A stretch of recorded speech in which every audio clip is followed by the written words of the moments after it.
하실 말씀은 구약성경 사무엘하 24장 14절부터 17절 말씀까지입니다. 구약성경 사무엘하 24장 14절부터 17절 말씀까지입니다. 우리 같이 한 목소리로 읽겠습니다. 시작. 다윗이 갓에게 이르되 내가 고통 중에 있도다. 청하건대 여호와께서는 긍휼이 크시니 우리가 여호와의 손에 빠지고 내가 사람의 손에 빠지지 아니하기를 원하노라 하는지라. 이에 여호와께서 그 아침부터 정하신 때까지 전염병을 이스라엘에게 내리시니 단에서부터 부엘사바까지 백성의 죽은 자가 7만 명이라. 천사가 예루살렘을 향하여 그의 손을 들어 멸하려 하더니 여호와께서 이 재앙 내리심을 뉘우치사 백성을 멸하는 천사에게 이르시되 족하다. 이제는 내 손을 거두라 하시니 여호와의 사자가 여부스 사람 아라우나의 타작마당 곁에 있는지라. 다윗이 백성을 치는 천사를 보고 곧 여호와께 아뢰어 이르되 나는 범죄하였고 악을 행하였거니와 이 약물이는 무엇을 행하였나이까. 청하건대 주의 손으로 나와 내 아버지의 집을 치소서 하니라. 아멘.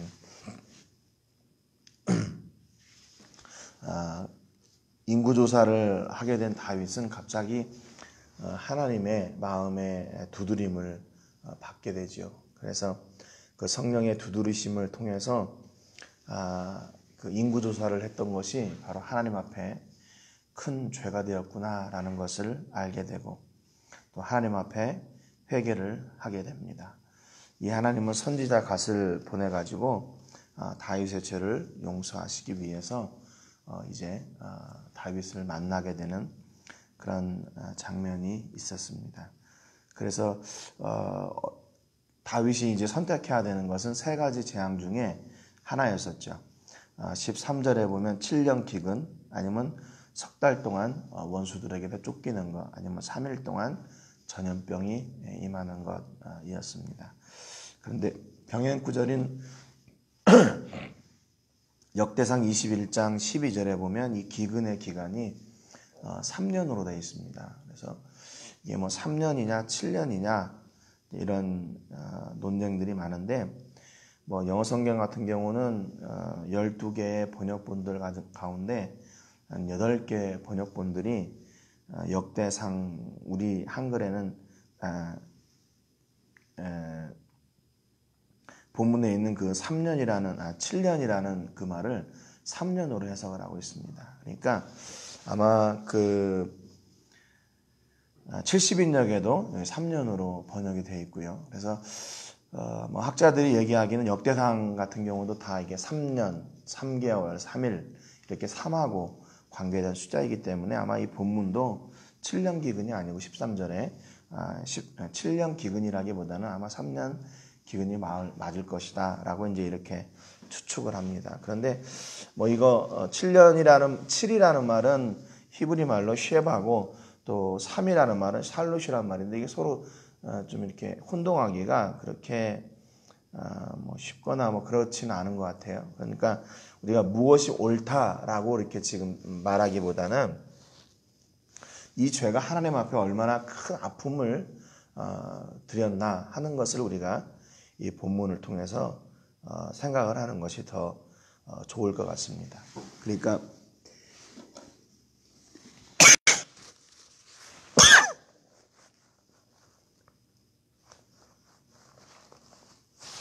죄송합니다. 뭐 3년이다 7년이다 라고 하는 건 어차피 이게 길은 기간이잖아요. 그러니까 이렇게 큰 징계 가운데 하나를 선택해야 됐기 때문에 그만큼 다윗이 인구조사를 했던 것이 하나님 마음에는 그렇게 큰 아픔이었다. 그리고 그 결과 그런 아픔들을 이스라엘이 겪게 되어야 했다라는 것을 이제 저희가 알면 되겠습니다. 오늘 본문 14절에 보니까 다윗이 선택한 건 뭐냐면요, 갓에게 이렇게 얘기합니다. 내가 고통 중에 있도다. 청하건대 여호와께서는 긍휼이 크시니 우리가 여호와의 손에 빠지고 내가 사람의 손에 빠지지 아니하기를 원하노라 그랬습니다.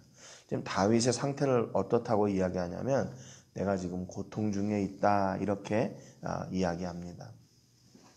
고통이란 말은 히브리 말로 차르라는 말인데 이게 좁은 고통 또는 대적 뭐 그런 뜻입니다. 그러니까 다윗이 지금 이 세 가지 징계 중에서 하나를 선택해야 되는데 그것이 얼마나 큰 아픔인가를 지금 고백하고 있는 거죠.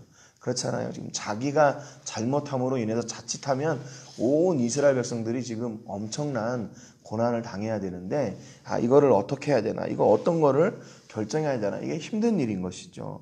그러니까 그만큼 이게 다윗에게는 그게 고통이었다는 거예요. 그런데 지금 이 징계를 주시는 분은 누구냐면 하나님이시거든요. 징계의 주체가 하나님이세요. 근데 야, 너 어떤 징계 받을래? 라고 그 선택권을 다윗에게 주고 있습니다.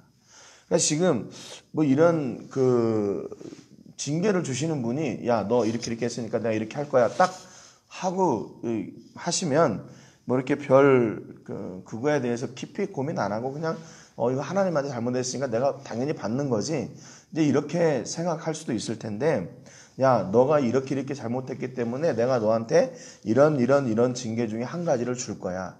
그러니까 너가 이것 가운데 하나를 네가 선택해라. 그러니까 이걸 선택하는 입장에서는 정말 2배나 더 아픈 것 같아요. 2배나 더 아파요. 왜냐하면 내가 잘못해서 이 징계를 받아야 되고 또 이 징계로 인해서 자칫하면 자기 백성들이 다 고난을 당해야 되고, 그러니까 이게 자기에게는 큰 중압감으로 이렇게 오게 되는 거죠. 그러니까 이거를 그 앞에 두고 다윗이 무언가를 섣불리 이렇게 선택하기가 그렇게 쉬운 일이 아니라는 것을 알 수가 있습니다. 그만큼 죄는요, 우리를 이렇게 힘들게 하고 어렵게 하고 우리에게 이렇게 올가매고 우리를 낙심하게 하고 좌절하게 하고 아프게 하는 그런 속성이 있어요.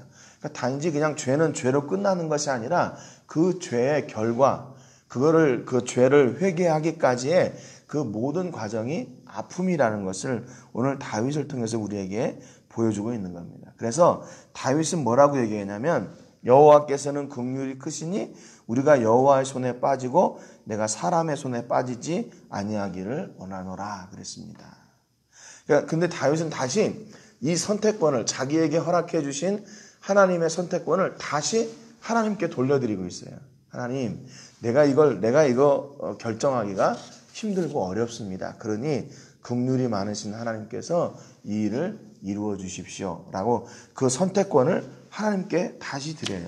여기 내가 하나님의 손에 빠지고 사람의 손에 빠지지 않는다, 이 빠지다는 말은 히브리 말로 나팔이라는 말인데 이게 떨어지다, 넘어지다, 엎드러지다 그 말이에요. 그러니까 지금 다윗이 고백하는 말은 무슨 얘기냐면, 하나님이 주시는 징계라면 내가 무엇이든지 다 받겠습니다 그 말입니다. 하나님이 주신다면 내가 엎어지라면 엎어지겠고 넘어지라면 넘어지겠고, 내가 그로 인해서 죽는 고통을 겪게 된다면 내가 그것까지도 하나님 다 감수하겠습니다. 하나님 주시는 거 어떤 것이든 내가 그러나 사람의 손에 빠지지는 않겠습니다. 이게 결국에는 무슨 얘기냐면, 그런 자기가 사람의 손에 쫓겨 도망 다니는 거 있잖아요. 그거는 하지 않겠습니다 그 말이죠. 왜냐하면 이미 사울을 통해서 그런 아픔을 겪어봤기 때문에 그것이 얼마나 큰 아픔이라는 것을 알죠. 그러니까 내가 하나님께서 하시는 그 일을 내가 하겠습니다. 그리고 다시 하나님께 그 선택권을 돌려드리는 거예요. 그래서 이게 왜 이런 결정이 나오게 되냐면, 그 전에 이 일을 지금 당하게 된 이유가 뭡니까? 다윗이 자기 스스로 결정하고 자기가 선택하고 그래서 인구조사를 해가지고 결국에 자기의 공로를 드러내려고 하는 그런 것 때문에 지금 고난을 당하게 되는 거잖아요.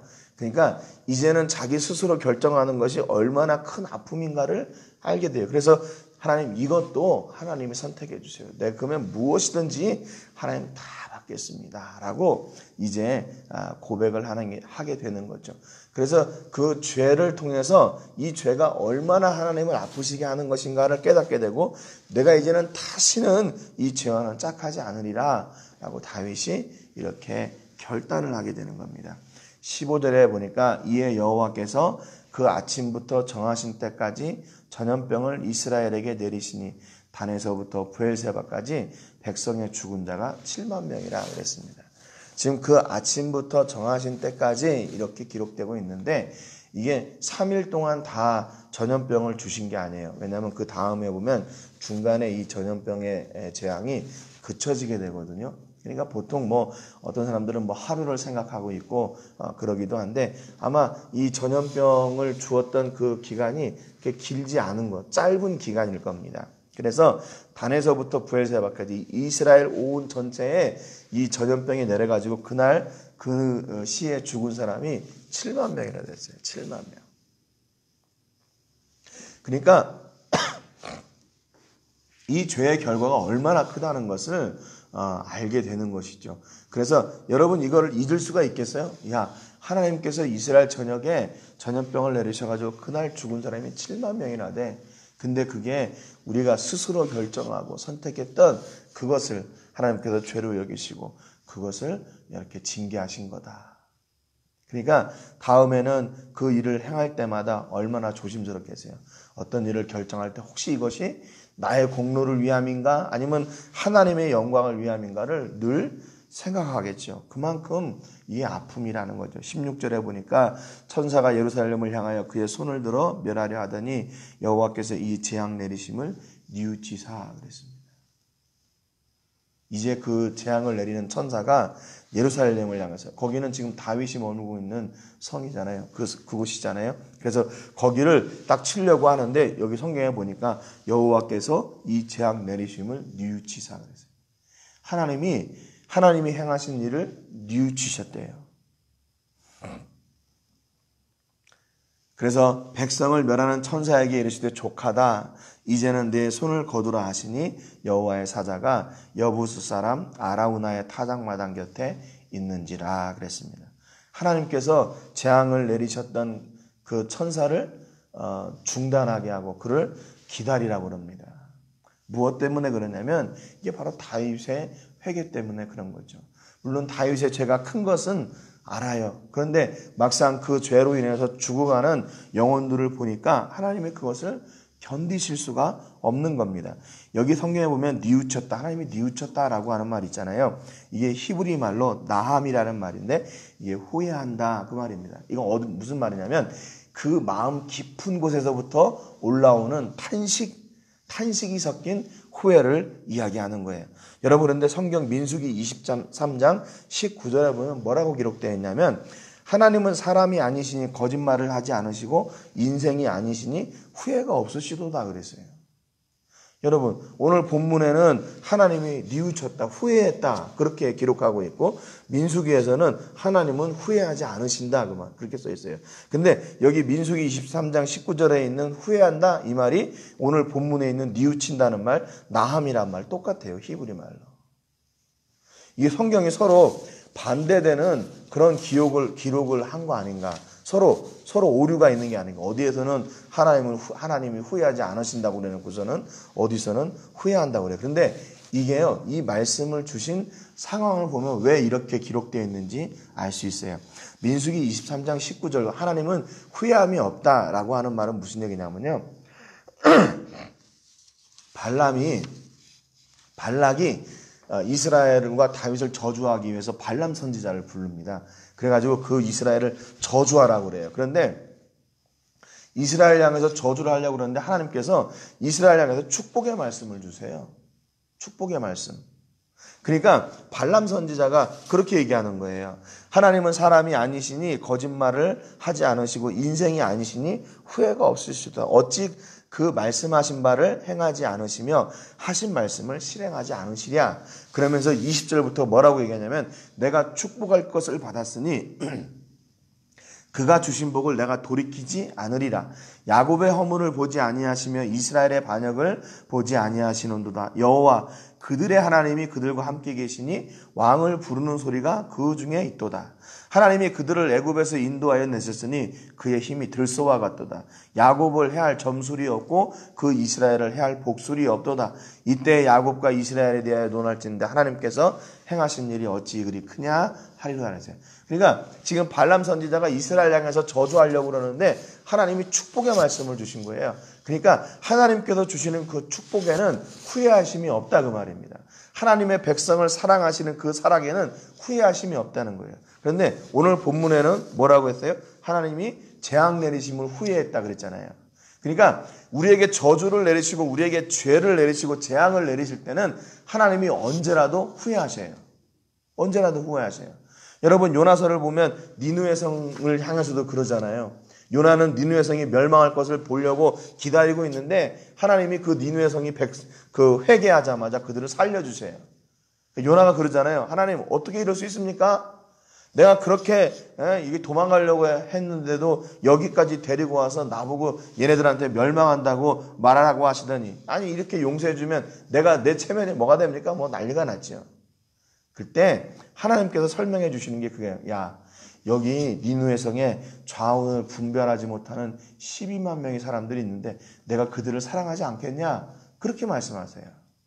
여러분 그러니까 하나님의 사랑에는 후회함이 없어요. 그런데 하나님께서 저주를 내리시거나 재앙을 내리실 때는 언제라도 그들이 회개할 때는 언제라도 돌이키시는 거예요.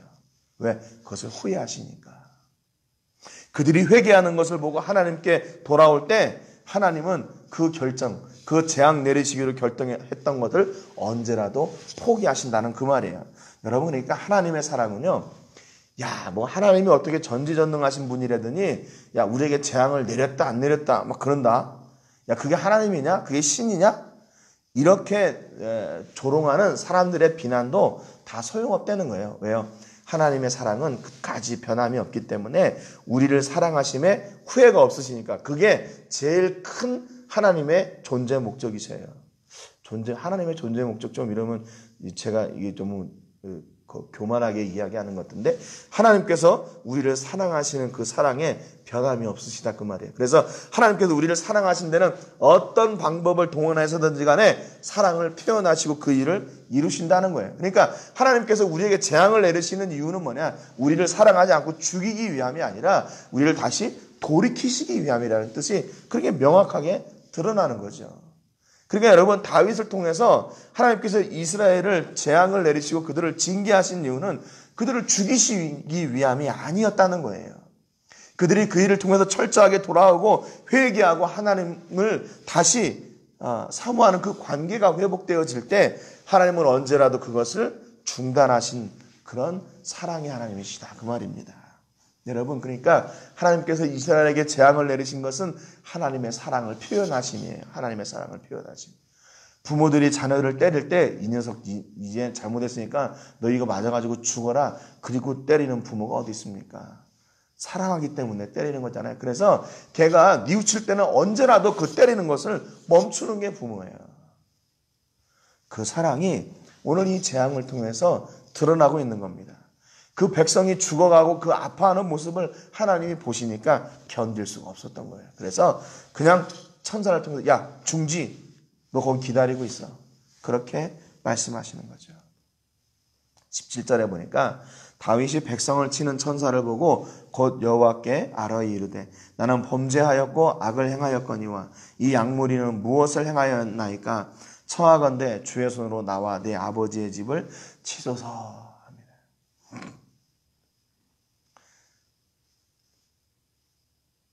그 천사를 보고 이제 중단되었구나라는 걸 보고 하나님께 다시 다윗이 고백하는 거예요. 하나님, 내가 잘못했습니다. 내가 잘못했습니다. 나와 우리 집을 치십시오. 이 백성들은 이제 그만 치십시오. 그러니까 다윗이 이 백성들의 그 곡하는 소리겠죠. 전국에 7만 명이나 죽었으니 얼마나 많은 사람들이 죽었어요. 130만 중에 다른 데서는 170만 그러니까 100만이 넘는 그 사람 중에 7만이 죽었으니까 얼마나 많은 사람이 죽었습니까? 그러니까 다윗이 그 천사를 보고 하나님 앞에 나아가는 거예요. 하나님, 이제는 중단해 주십시오. 하나님, 나를 차라리 죽이십시오. 그러니까 이게 지금 3일이 다 안 된 거예요. 도중에 다윗이 하나님 앞에 나가서 이렇게 간구하는 겁니다. 여러분, 하나님은 언제라도 우리를 사랑하시고 그 사랑의 표현을 할 준비가 되어 있으신 분이에요. 여러분, 우리는 이런 놀라운 하나님의 사랑을 받은 사람들입니다. 후회함이 없는 사랑을 받은 사람들이에요.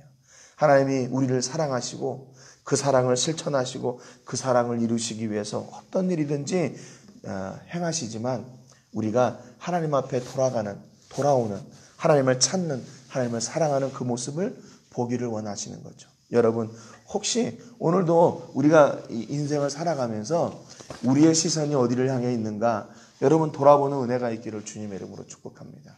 오늘도 내가 하나님을 향하여 있는지 아니면 세상을 향하여 있는지, 세상의 것을 짝하여 그것을 기대하고 그것을 바라고 사는지, 아니면 오늘도 내가 나를 기대하고 계시는 하나님을 향해 나가고 있는지, 그 후회함이 없으신 그 사랑을 나를 통해서 온전히 이루어 가실 수 있도록 오늘도 그 복을 누리시는 여러분 되시기를 주님의 이름으로 축복합니다. 하나님에게는 다른 것은 중요하지 않아요. 오직 하나님의 백성이 온전히 하나님께서 주시는 그 사랑과 복을 누리기를 원하세요. 오늘 그 복을 누리시는 주인공들이 되시기를 주님의 이름으로 축복합니다. 오늘은 출라비스타 교회를 위해서 기도해 주세요. 우리 교회 식구들이 모두 건강하게 복음 안에서 잘 자랄 수 있도록 기도해 주시기 바랍니다. 우리는 알 수 없지만 하나님께서 그들을 향한 선한 뜻을 가지고 계시고 그 뜻을 이루어드리는 교회, 우리 성도들이 될 수 있도록 위해서 기도해 주시고요. 오늘 말씀처럼 후회함이 없으신 그 사랑을 가지고 계신 그 하나님과 친밀한 교제가 늘 풍성한 죄를 낼 수 있도록 위해서 기도하시기 바랍니다. 제가 먼저 기도하고 같이 기도하겠습니다. 하나님 아버지, 감사드립니다.